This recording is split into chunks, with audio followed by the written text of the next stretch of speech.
Welcome everyone to Old Roommates. Today on the show, we revisit 1994's The Lion King. So, can you feel the love tonight? Because it's all happening on our revisit of The Lion King.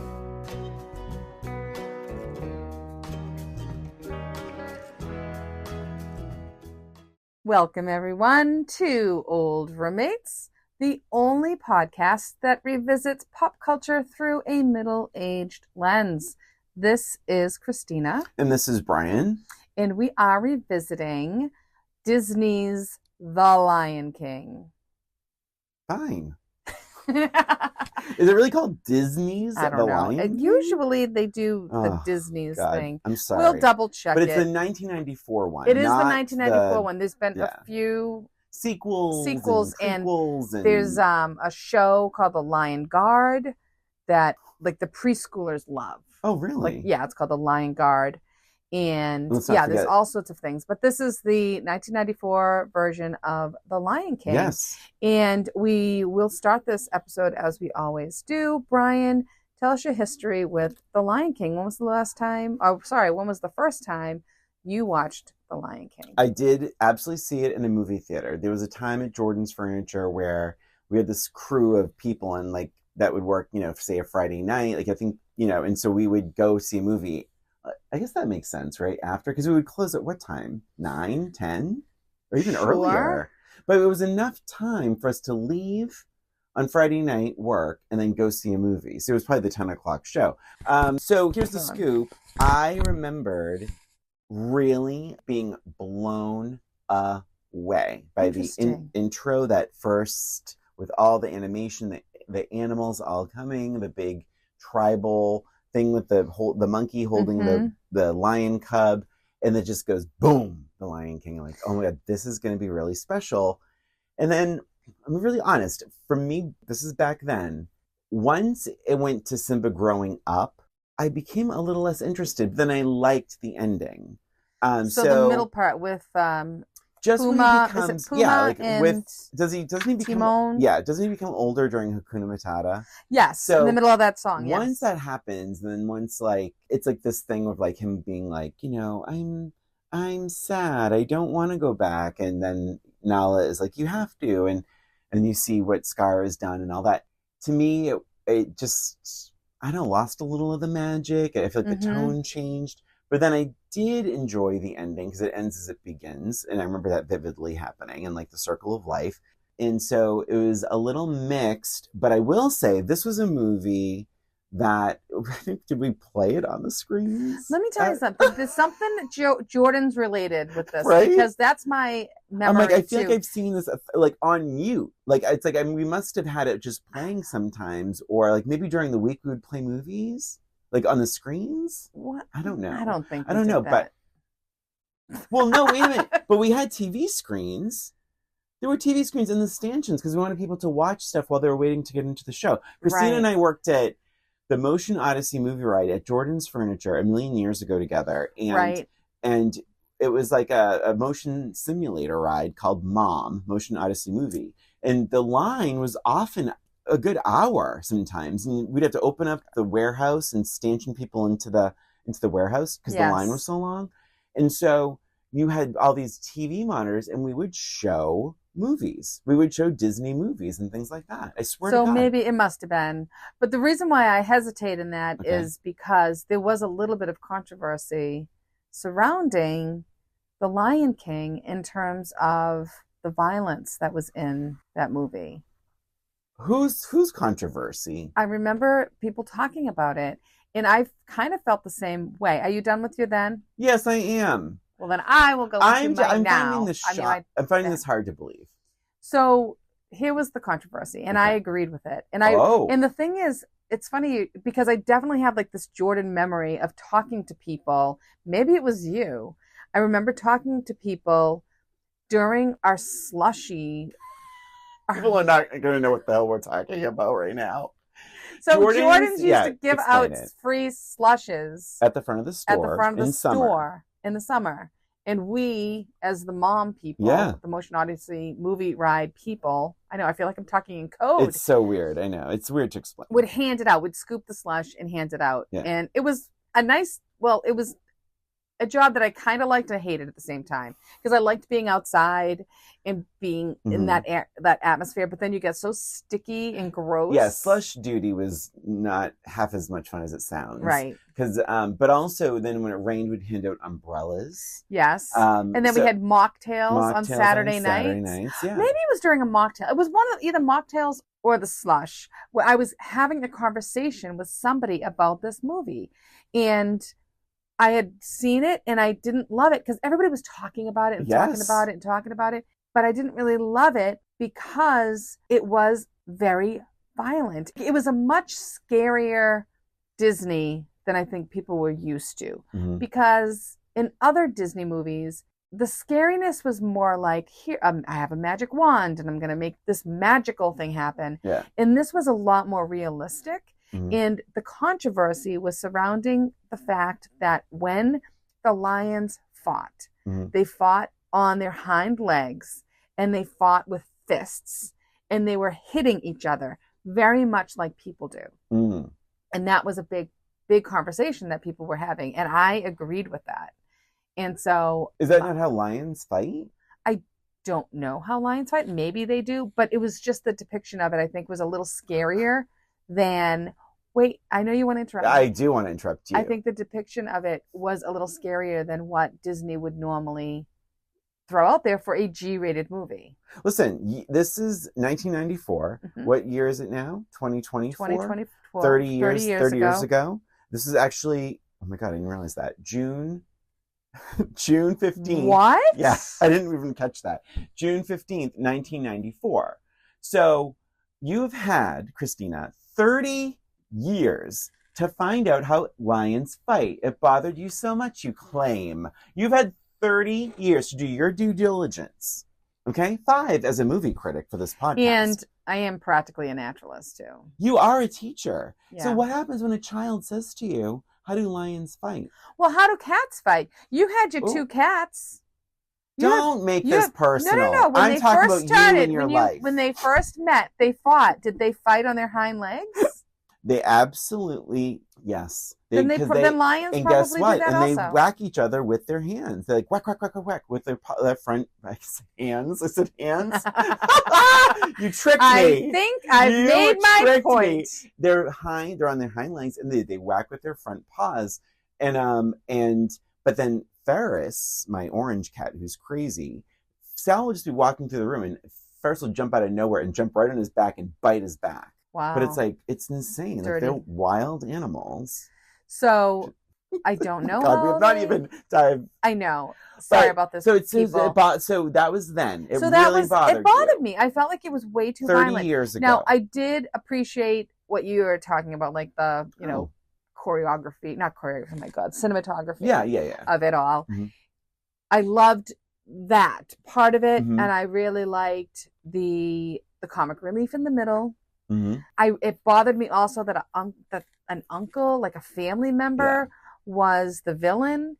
So there were a lot of things that I really didn't like as an adult. So I was an adult at this point in time. So it's not like I was a kid watching this either. So I think I was watching it as an adult thinking, kids are watching this? Do you know what I mean? I wasn't a parent, but I think a lot of it bothered me in the way that it was like a G-rated Disney movie. And I felt like maybe... We were talking about ratings, of course, but, maybe it should have been PG. Yeah, and you weren't even a parent then. And at least not that you know about. But I did have common sense. Yeah. Yeah. No, I mean, but like a lot of people, can I really quick, I usually say this for the end. This movie made $968 million. Oh, it was almost $1 billion. It was a huge success. Yeah. And so, but I don't know if we ever talked about that because just like, say, Beauty and the Beast, it really bothered me then and now in that episode where, like, they say things like a sane asylum or, all that kind of stuff. It's like, this is G, and we're talking about insane asylums. And, so perhaps because it was, like, the wilderness with wild animals, it didn't upset me then. Do you want to dive into now? Sure, let's talk about When did you rewatch this? Yesterday morning. Same. And we were not together. No. I'll just dive in. I mean, sure. That intro is still so cool. I love it. So the music is Hans Zimmer. So the songs are Elton John, obviously, and Tim Rice, but the score is Hans Zimmer, which we know from Thelma and Louise. Sorry, and I hate how we say Thelma. Thelma and Louise and a million other movies. But I didn't know Hans Zimmer did this music. No, I didn't either. But just everything is so to the beat and all this kind of stuff. So visually, I was like, I'm on board. But what immediately struck me as strange is like, I don't remember how they reconcile that all these animals are so happy that there's yet another lion being born when the lion eats them. So that was something that the zebras it's the circle of life. But remember, so I wrote it down. What does Mufasa say to Simba about the circle of life? Oh, I wrote it down too. Did you write it down? I didn't catch it. We are all connected. I didn't write down this part, but let me see if I remember it. Yeah. That the lions eat the antelope. Yeah. And then the antelope. The antelopes die. Wait. When the lions die, they become part of the earth. Yeah. And it becomes grass, and then the antelope eats the grass. I feel like the lion gets a better deal. It's a little bit of a stretch. Yeah. A little bit of a stretch. I mean, who wants to eat grass?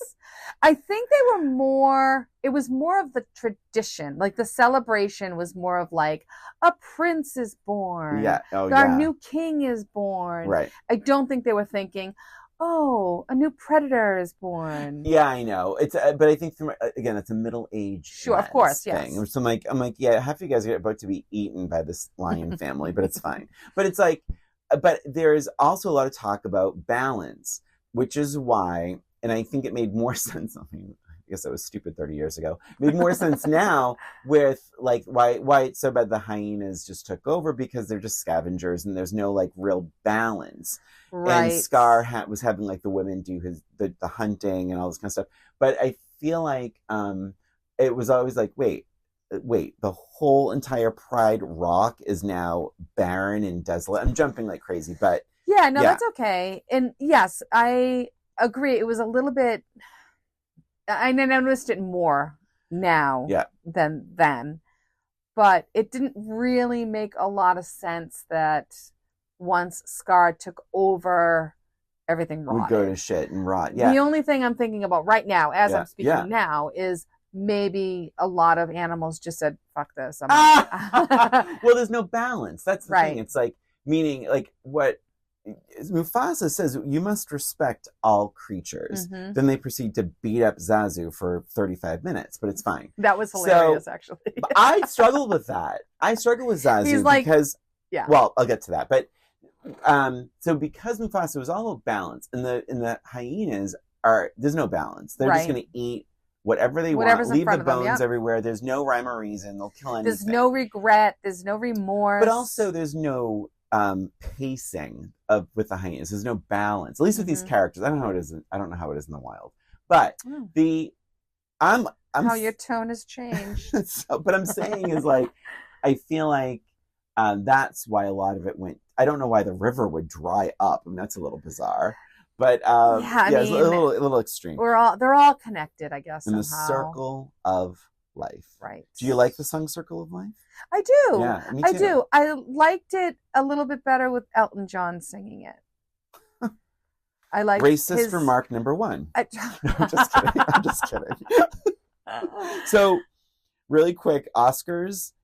3 of the songs are up for Oscars. Mm-hmm. I'll do this now. Usually save it for the end. Can You Feel the Love Tonight? These are alphabetically. Circle of Life and Hakuna Matata were all up for Best Original Song. Do you remember what won the Oscar? I want to say Circle of Life. I would have said the same thing. It's Can You Feel the Love Tonight? Interesting. Yeah. That is a pretty song. It's a pretty song. Yeah. Okay, so now we're going to dive into one of my favorite. I wish our listeners could see the facial expressions and stuff. It's just really funny. No, just to know that you have something else to say. And maybe they wouldn't pick it up like I do because I've known you so long. But it's like, But I love when it goes, the Lion King just goes boom on the screen. It Boom. still gets me. It is. I forgot about it. And it's so different for a Disney movie to start that way. Yes. I really liked, excuse me. I'm getting all choked up. So now enters one of my favorite movie villains of all time is Scar. Interesting. I love Scar. So this is essentially a riff off of Hamlet with the brother of course. Yeah, okay.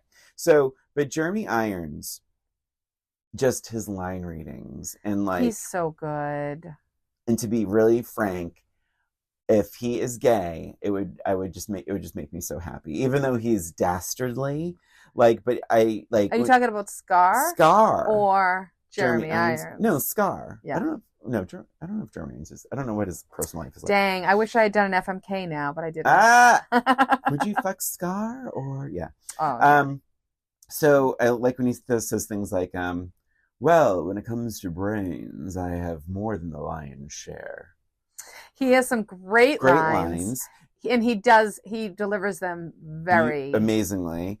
When he says the very thing about, accurately. You're weird, Uncle Scar, and he goes, you have no idea. Yeah. And that was from Reversal of Fortune. So he won the Oscar. Jeremy Irons won the Oscar for Reversal of Fortune. One of his big lines is he's giving an interview in the movie, and they say something like, you are a strange man.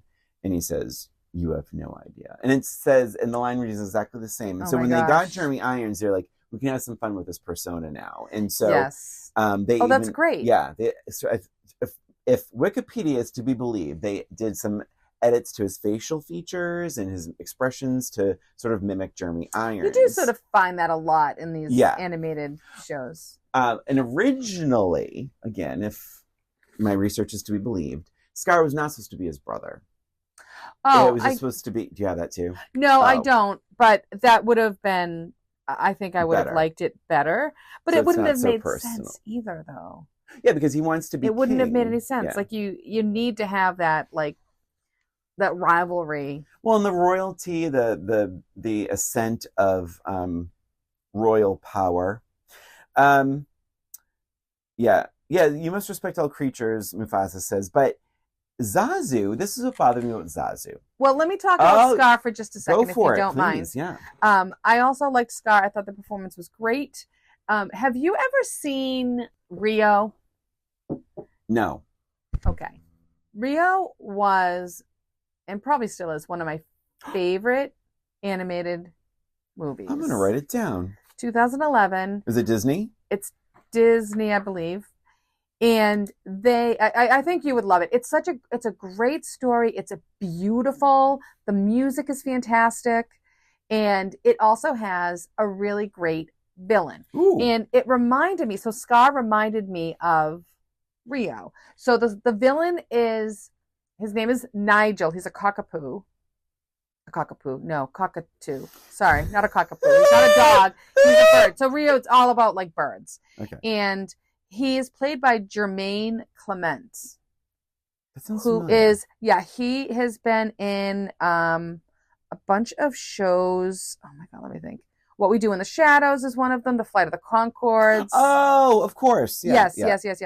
He's so good. And so Scar being portrayed by Jeremy Irons reminded me a lot of Nigel being portrayed by Jermaine Clement. And Nigel is one of my favorite villains. And he has a great song that is comedic and fun and also scary at the same time. Like, it's great. Okay. Like, you get who he is. Yeah. But it's a great, great song. You have to watch this movie. I think you'll really enjoy it. But Scar was first. But listen, Scar was first. When I was listening to Scar's song, did you like his song? Not at all. Thank you. Christina, I do not remember Scar's song to save my life. No, it's terrible. And so this is my point here is I wished that at least his song was a little bit more Disney. Yeah. Like, it was boring. Be prepared. It didn't make any sense. It wasn't even really menacing. It felt very tacked on. Yes, it did. I wonder if it was. Yeah. Excuse me. He wasn't really singing it either. No. So I would be very curious because I wanted to ask you, obviously you hadn't seen it, so you can't tell me how you felt if it had been more of like a Nigel song. But that's Scar it. But I do like Scar. Yeah. He is hilarious. And he's a great villain. Forgive me, I'm not jumping for joy. Bad back, you know. Oh my God. Just miserable. He's miserable. Evil. He's great. Oh, I love Scar. And he has any kind of remorse, any kind of anything. Like, he just does not want this child around. No, I totally relate. Yep, totally. My next question, is Simba a little young for these conversations with Mufasa? It's a lot of like, I'm not going to be here forever, and one day all of us will be yours. He's like a child. He is a child, but he is being groomed to be the king. And he needed a little bit of that conversation. He was kind of too mischievous for his own good. He reminded me, he was very Ferris-like. Ferris, for the unfamiliar, is my cat. You just talked about him. Well, just in case anyone missed that part.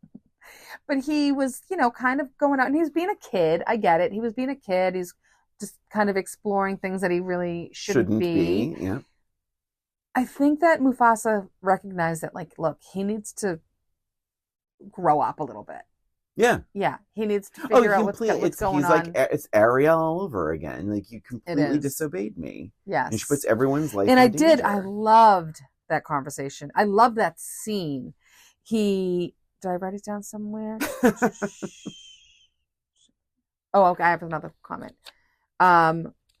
Mufasa tells Simba, he's very, very fatherly in the way he talks to him. He's like telling him he's disappointed. Like, you feel it. Mm-hmm. And I loved that he's just really careful with his wording. And he says, I am disappointed. He explains why he's mad, how he put himself in danger, and he put Nala in danger. And I love that addition. Yeah. Yes. Yep. And then and then they have a conversation about being brave and how it's, being brave doesn't mean looking for trouble. That's right. And all of that I loved. And then he talks about how he gets scared sometimes.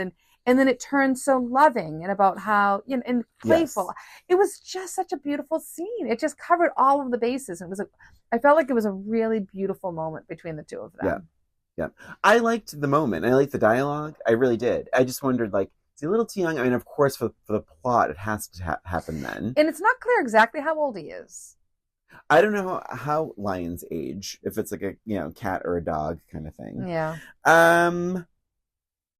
Okay, so I do. So please, yeah. Go ahead. What I want to get the Zazu note out, and then take the Zazu. Yeah, because Zazu is just beaten up over and over for comedic effect, which is fine-ish until he actually gets hurt. I'm like, oh wait, Zazu can be hurt. A hippo falls on him, and then Scar he whacks him right against the wall, and he passes out. But we've seen Zazu survive a hippo falling on top of him. True. So it's a rhino. So it's like, it's a little convenient. It's just like, this is why it's like, okay, enough's enough with like beating up poor Zazu. And then using Zazu as hunting practice. It's like Mufasa just said, respect all creatures. And Zazu said, I don't want to do this. And Mufasa made him. Yeah. Well, he is kind of a slave. These moments happened within 3 minutes of each other. Yeah, I mean, that's what bothered me about it. Yeah. Yeah, I do not remember Scar's song to save my life. It's not a very good song. And my next one is about the stampede, which is, so I don't want to get to that. Let me just mention a couple things. The animation is great, but this is something that bothered me, is that some of the animals, for the most part, the animals were really drawn beautifully. Yeah. Herds and herds of animals are drawn beautifully. And then there were a couple of animals that were very cartoony, like the alligators. All of a sudden they're like a cartoon. I know what you mean. And then some of the monkeys look very cartoony.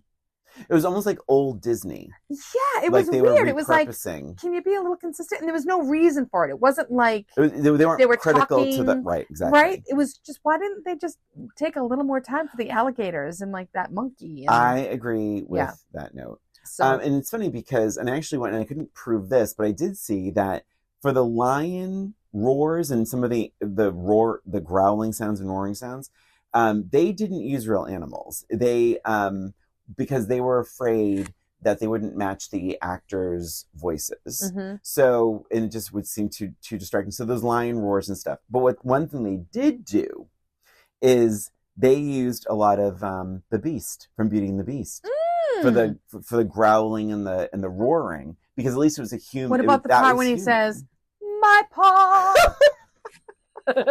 And when she smiled, she didn't shudder at my paw. Yeah. That will never not bother me. So I mentioned the elephant graveyard. It was very creepy. So good. Right? It's so creepy. I forgot. I did forget. I mean, I'm going to be really clear. I haven't seen this movie in probably... I saw it once in the movie theater, probably once. So 30 years ago? Yeah, 30 years. Yeah. Well, I've probably seen it something years ago. Bits and pieces since then because of Emily. I'm pretty sure she has watched it. But I don't even know if she watched it in the entirety. I'm not even sure. Well, to the point where I thought Scar was lying. He's like, you don't want to go there. Right. It's an elephant graveyard. Oops! Oh my God, Scar's awesome. I just loved him so much. He is really funny. Elephant graveyard. Really, and I thought he was lying. I forgot it actually is an elephant graveyard. Yeah. But yeah, even just like playing and running over the elephant bones. Like, that's a little disrespectful. And then sliding down the spine. Yeah, that was to get away, but still. Dead animals. I know. Anyway, I'm sorry. I feel like I interrupted you. No, because like I said, I'm going to dive into the stampedes. Do you have any other notes before that? Well, I have the forgettable "Be Prepared" note. Oh, shit. You know what my favorite song in this is? I Just Can't Wait to Be King. Love it. Such a cute song. That song is so cute. I love the back and forth between him and Zazu. Yeah. Like the two of them singing the song. I agree. That was a really cute song. Love it. And it's so weird. The singing voice of Simba is a different actor than Jonathan Taylor Thomas. I don't know why they fucking do that. And Matthew Broderick too. Oh. Yeah. Well, we're gonna get to Matthew Broderick, we will. My friends. Yeah. What an inspired piece of casting that was. But here's the thing. Sorry, I don't want to give anything away there. Oh my goodness. But I don't know why they can't just have the kid that sings it also act it. Right. I mean, Simba's not the most demanding role. I mean, he has to sniffle a little bit. And when it can't be. Dies. I mean, and that song isn't that difficult. A kid. I know, right? So either have Jonathan Taylor Thomas croak out a few bars and sing "I Can't Wait to Be King," just can't wait to be king, or have the singer take some acting lessons. Why does it have to be a different kid? Yeah, because it's very obvious. It's a little obvious. Yeah. Yeah. But I Just Can't Wait to Be King. What a fun song. It's a great song. And I like the back and forth between him and Zazu and his like, not yet, like that kind of thing. You know who Zazu is? Oh, it's Mr. Bean. Mr. Bean, yeah. Yes. Rowan Atkinson. Okay, I'm on the Stampede.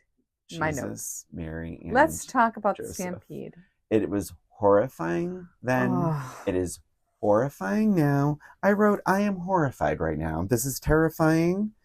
And there are so many, it's so well done. It is really well done. All in, I read that this whole sequence took about 3 years of animation to put together and edit and all of that. To edit this together. I believe it. It is so, it's beautifully done. It is absolutely terrifying. And it's so well done with the reveals. It's like, okay, like you don't know, is Mufasa dead? Is Simba, like what's happening? And you see Mufasa jump up. And he jumps up. There's so many highs and lows. Is Simba going to get hurt in this? Like, what is it? And even now, even though I know how it all ends, the scene, it is so terrifying. It's so beautiful. It's so well done. And the reveals in the dust and all that is so compelling. Oh. However, oh boy, it is so heartbreaking when Simba crawls under his paw, his dead father's paw. His paw. It really affected me. As much as it did back then, even as a 52-year-old man right now, it's like watching Simba crawl under his own dad's arm. Like, I think about those things in life when it's like, oh my God, it's like the person I love is dead. Like connecting to the body. And it's like, oh my God, this poor little Simba. What I don't like about it is they give Simba about 3 seconds to grieve. Yeah, I wish it would have been a little bit longer too. Yeah, before you see Scar coming out of the dust and accusing him of murdering his father. Mm-hmm. Like that, I'm like, that is one thing, one of the 2 major things I would change about this movie is like, just pace yourself. Like, Simba is a child. We've established this. Yes. Like, he can't even grieve.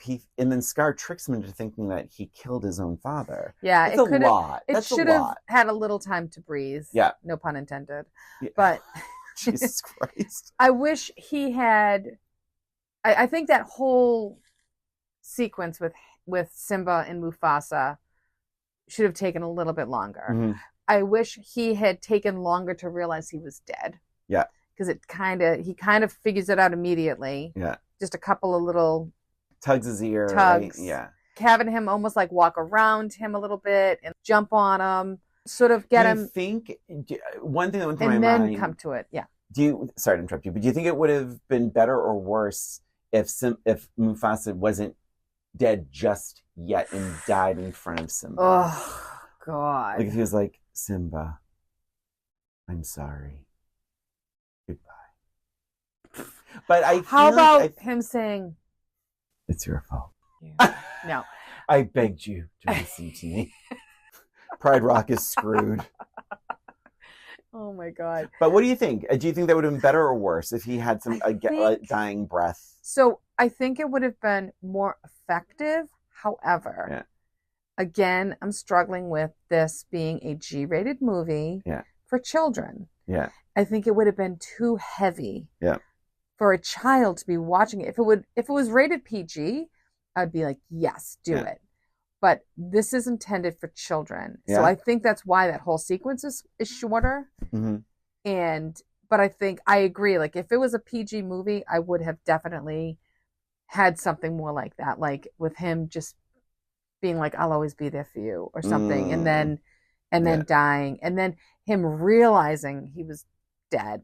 You know what's so funny? And have a little bit of a reaction. I feel the opposite. I feel like if they had him say that, I'll always be here for you. I'm like, you know what? So many kids don't get that break. So many people in life don't get that break to hear little motivating words, to have that final conversation. So it's like, you know, I kind of credit the movie for being, I agree.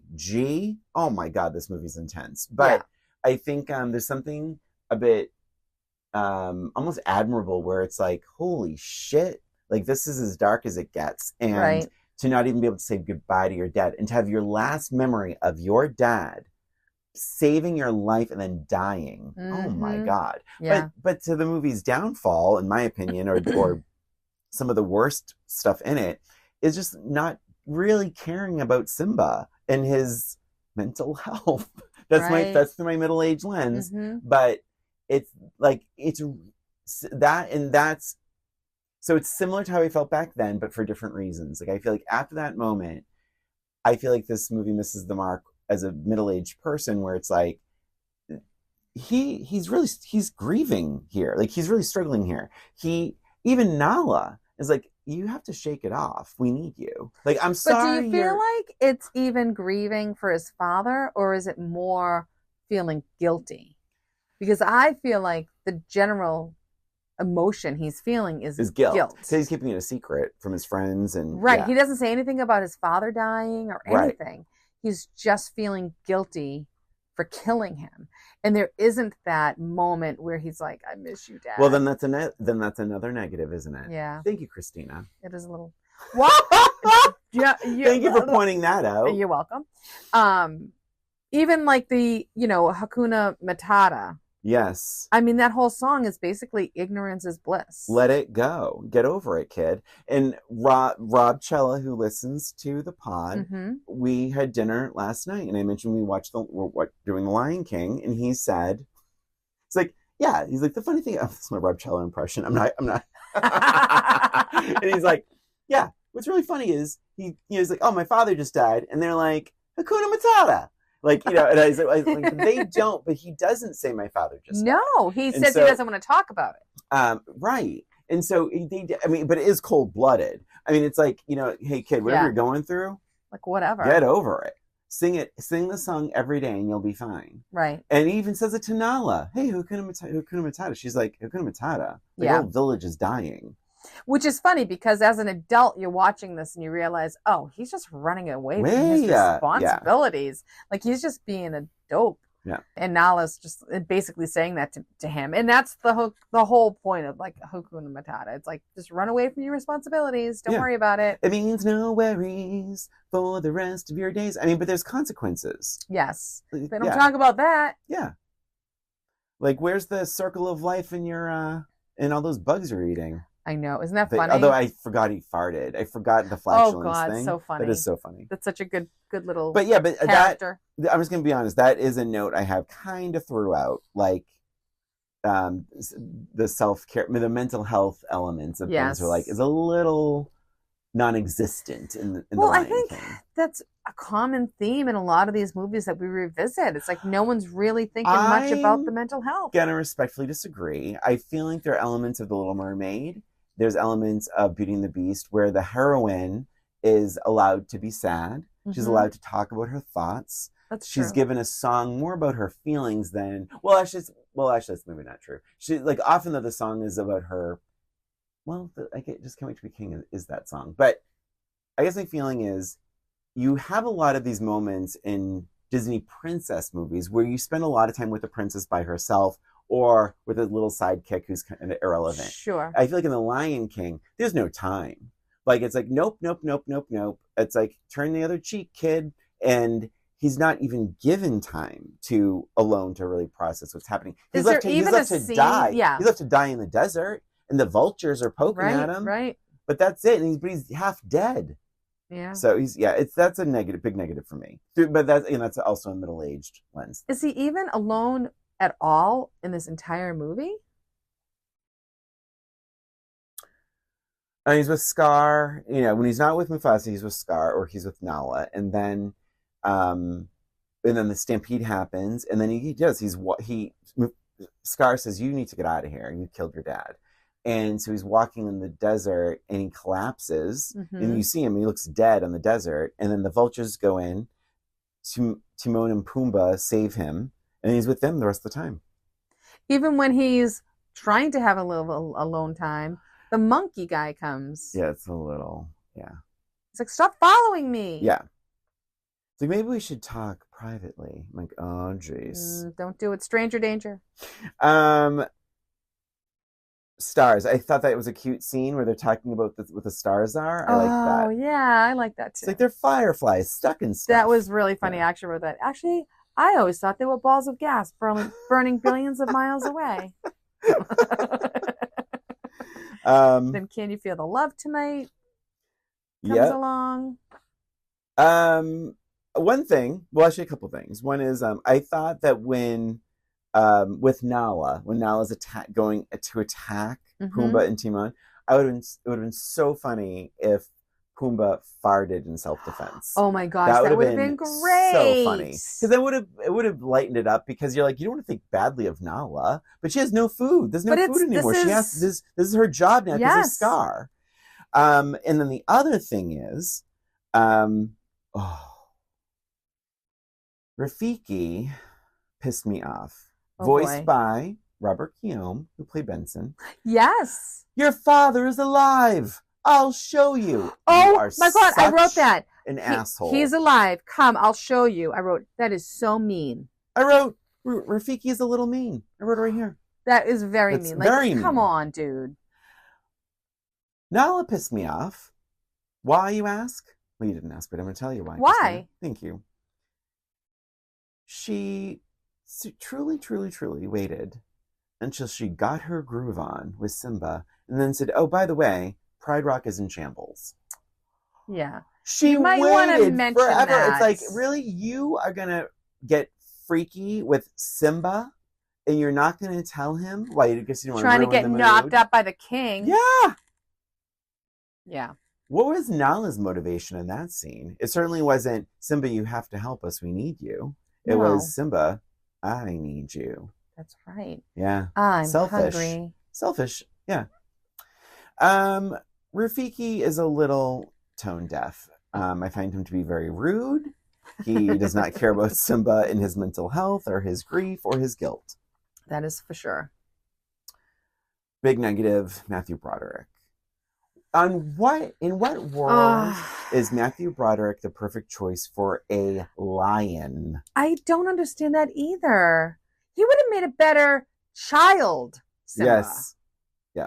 He has such a weak and voice. Recognizable voice. It's true. It's distracting. True. It's not lion-y. Really bad choice there. I didn't unintentionally laugh. Yeah. I'm kind of at the end. I hope that's okay. The slow motion fight, I laughed out loud. I'm actually at the end also. The slapping with the hands, I know that bothered you with the paws. Yeah, I think it's just, it bothered me that children are watching this. Did you laugh at all this time around watching the fight in slow motion? I mean, it was a little bit comedic. Corny. Yeah, a little, like corny. Just because I feel like we've seen that sort of thing as a comedic technique before. Like they're seriously bitch slapping each other. Like they don't even have claws out. Right. I think Scar's claws are always out, but I don't think. I mean, there's no like. What I liked about way back when, who smacks someone in the claws? Was it? That's Simba when he's little. And he hits. And he smacks Scar? Was it Scar? No, he didn't. He never. Or was it Mufasa hitting? No. I feel like it was Scar. But it was blood. There was blood. But this time around, I didn't see any blood. Was it Nala? Oh, God, I don't know. But I will say Scar is an A+ villain. Yes, I mean, even maybe it was a hyena. Did Scar? Yes, yeah, I think you're right. Yeah, because they had him trapped. They had him trapped. They had Simba hit the hyena. Yes. And that's what it was. That's what it was. But there's no blood in this fight. And what I thought was so funny about Scar, or so evil, is like all he had to do was turn around and leave. He knew he was wrong, but nope, he said that molten ash. Like, I'm going to throw it in his face and then push him off a cliff. Well, he still wants to be king. Yeah. But of what? Everything's ruined. Yeah. Well, it's the power. It's the power trip. Yeah. I did like that moment when he thinks he's going to kill Simba. And he says, I murdered him. Yeah. I murdered your father, or Mufasa, or whatever. And I feel like it bothered me the last time I saw it. It was like, why was he telling him? But I really liked it because you could tell, like, it was just like a power thing, right? Yeah. He's like, I killed him. Yeah. And then, of course, he doesn't kill Simba. Like, maybe make sure you're killing him first. But it didn't really make sense where Simba's like, say it. And he's like, okay, fine, I killed, like, so everybody else could hear. Oh, you think it didn't make sense? That part of it was like... When he makes Scar confess? Yeah, I thought that was a little bit weird. I think it's been haunting Simba for a long time, and he had to have closure. I mean, to have your mother think you killed your father... No, I'm surprised that Scar would even admit it. Yeah. That's what I mean. I understand why Simba wants him to. Yeah. That's a good point. But for Scar, like, to be like, yeah, you're right, I did. Like, come on. I know. I agree with that. And then... it ends just as it begins with another circle of life. Yes. And it ends so once lovely. Again. Boom, The Lion King. It's over. And you know what else was scary that I just wrote down was that I had written down was the shadows of Scar getting murdered. Oh yeah, yeah. That was scary. That was scary. And also when he hits Simba's mother and she goes flying. Yes. Oof. Yeah, so I didn't like those two things. I didn't like it when he hits people. Yeah. Run away, Scar, and never return. So he says, I wrote Simba leaves was going to leave without saying goodbye to when he was leaving Puma and Timon. Oh, right. He was going to leave without saying, I'm like, you're not going to say goodbye? Because they're like, where is he? He went back. Like, what?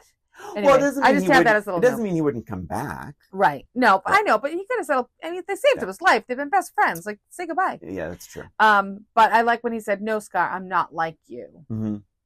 Run away, Scar, and never return. Isn't that exactly what Scar said to Simba? run away and never return. Like, what do you mean you not like him? He said the same exact thing. You're right. Oh my God, you're right. It was like right after another, too. Those two lines. That is wild. Isn't that funny? So I guess he's saying he's not like him because he's not going to murder him, but... Yeah. Oh my God. Yeah. Well, the hyenas took care of that. So then it, ends as it begins. Interesting little note. 17 story writers and 3 screenwriters. Holy moly. It took 20 people. How do you get 20 people to agree on anything? Exactly. That's crazy. That was I was like, what meaning, or maybe they didn't agree and that's why there's 20. Maybe. It's like, well, I want that in there. I want that in there. No, that has to happen. I mean, I'm guessing if you're adapting Hamlet into a cartoon. Do you need 20 people to adapt Hamlet into a cartoon? Maybe they did some animal research and were adding little notes and things, and they all got there might have been some animal people. Yeah. Who knows? I didn't dig too much into it. I was just shocked. That's more than that stepmom. That was more than stepmom. I mean, had 5 writers. It still floors me. Well, maybe it's a good thing that they made almost $1 billion because they have to pay all these people. Everyone. Oh, those credits must have taken 10 minutes. There's so many people involved. Many people. And this movie took years to make. The best-selling VHS tape of all time, and since VHS is kind of over, that's historic. That'll be to the end of time. Yes. Of all time. Forever. Ever and ever. The Lion King. That's a good trivia, everybody. Yes. Lion King is the best-selling VHS tape ever. In history. In the history of history. That's pretty crazy. It got 4 Oscar nominations. I went over them, the songs, and then Hans Zimmer won for Best Score. So he also won 2 Oscars. Those are all the nominations I got. Matthew Broderick wasn't nominated. God, I don't understand that Terrible. choice. And then I have a match game. Awesome. So you didn't mention there also is a live Broadway show. Well, I think the world knows that. Oh, well, that's a big assumption. Did you see it? Yes, I did. You did? Oh, I didn't. I never saw it. Yes, I did. So what was nice about that year that it first came out and everybody wanted to see it and all this, my mother wanted to see it, and she was not I don't think she had ever seen a Broadway show. Oh my God. Or even, anything, even like in Boston. She wasn't someone that did that. Yep. And my father really didn't like to do stuff. He would much rather just be home. Yep. And so for Christmas one year, I bought them tickets to see it in Boston. And with them, it was always, well, how we're going to get there. And like, don't worry about it. We're going to drive you in. We're going to drop you off. We're going to hang out in Boston while you watch the show. And then we're going to pick you up at the end. Like, don't worry about it. It's all taken care of. And she talked about that until the day she died. She loved it so much. She loved it. Oh. Yeah. So that meant a lot to me. And then what was great for Christmas, Matt's parents got us tickets. So it was a different show. Yeah. But I was so excited. I heard that, and they were going to do this in the movie too, and they decided against it, that Scar is sort of trying to romance Nala, and Nala's not having it.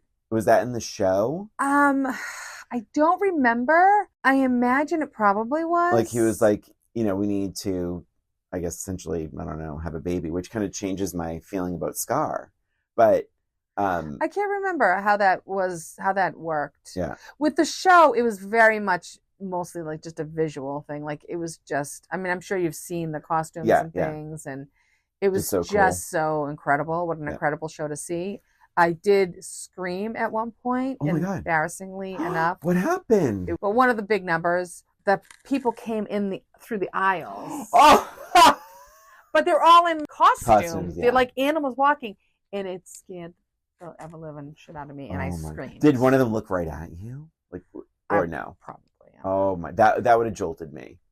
One thing we didn't talk about, more or less, or about the same. Right. It's tough for me. It is tough. I bet for you, I'm thinking you're going to say less. It's actually same. Is it same? Yeah. Interesting. Because there are things that I liked more, appreciated more, but the mental health thing dragged it down. Yeah. I'm going to say about the same also. Yeah. I guess, or maybe it's slightly more. Okay. Because it wasn't really much on my mind. Oh, this is so violent for kids. I felt like that was a constant for me when I first watched it. Yeah. And I was like, kids are watching this? Like, it was a concern of mine. And it wasn't as much now, although I still feel like it's not appropriately rated. I still feel like it's too violent. There's always that intensity with Disney movies. I mean, we talked about Beauty and the Beast as well. Yes. Gaston stabs the Beast with a knife and he bleeds. Yes. Yeah. And that's G. Yes. And I think that was too much as well. Yeah. But it was also just one blip of a moment. And I feel like there's a lot of kind of violence throughout this. The stampede is really intense. Mufasa dying is very intense. Is it because Scar is such a good villain? Very probably. Effective I mean, I think it's, and I think that also I feel like the artistry of it is so realistic that brings it to a different level too. Mm. So I feel like the stampede is so realistic. God, that is such a good scene. It's so scary. So good, but so terrifying. So, but anyway, it wasn't as much in the forefront of my mind. Yeah. And I don't know. I like Scar, obviously, is so fun. And I forgot a few parts. But anyway, so it's slightly more for me. I have a match game. I also have a match game. Why don't you go first? I think that would be a lovely idea. All right. You ready? Yeah. Scar is such a bad uncle. How bad is he? On Simba's birthday, instead of giving him a present, he gave him blank. Oh my God. I feel like it's very open. Just answer the question. What's the worst thing you could give him? Ding. What's the worst thing you could give him? I dinged. Okay. Scar is a very bad uncle. On Simba's birthday, instead of giving him a present, he gave him... the bones of Mufasa? Oh, that's not bad. What did you put? It's kind of a present. I put COVID. It was just the first thing that came to my mind. Instead of giving him a present, he gave him COVID. Or I was actually thinking of fleas, too. Oh, fleas was good. Yeah, I was thinking that's fleas. Funny. That's so evil. It's kind of funny, though. Here's mine. Okay, let's hear it. Much different. Pumbaa said... the only bug that doesn't give me gas are ladybugs. But when I eat those, I always want to sit down and blank. When I eat ladybugs, I always want to sit down and blank. So this is a sexist. Absolutely. A little sexist.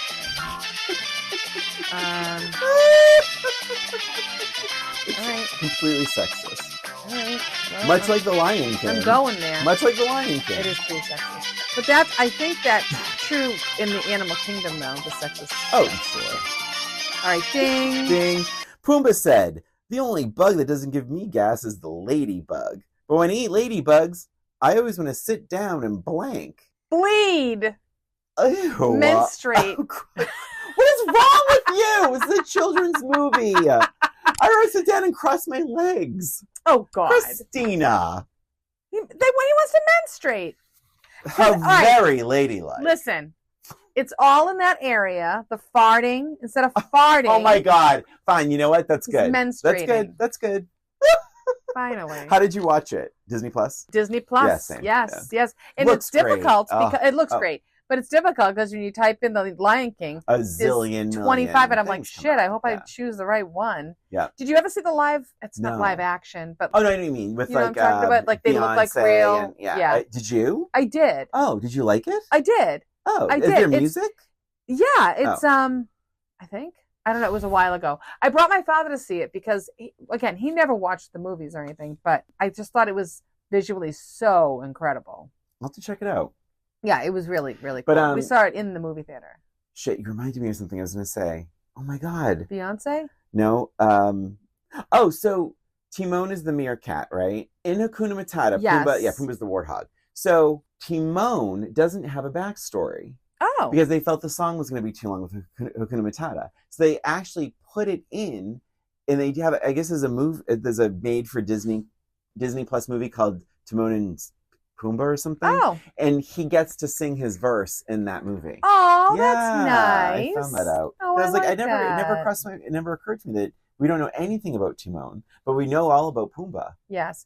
And we're going to learn all about Mufasa because they're coming out with another movie called Mufasa. I'm serious. You haven't heard about this? No. Oh my God, look it up. It's like this huge production. Oh my God. Are you lying right now? I didn't, my lion. Wow. You're pathetic. Yeah, anything for a joke. How do you not know about Mufasa? Mufasa's coming out. It's going to be in the theaters. It's going to be actually Beyonce's in it, and her daughter is in it. No one needs to see that. No, but I did not. I did not know. I'm gonna look it up. Mufasa.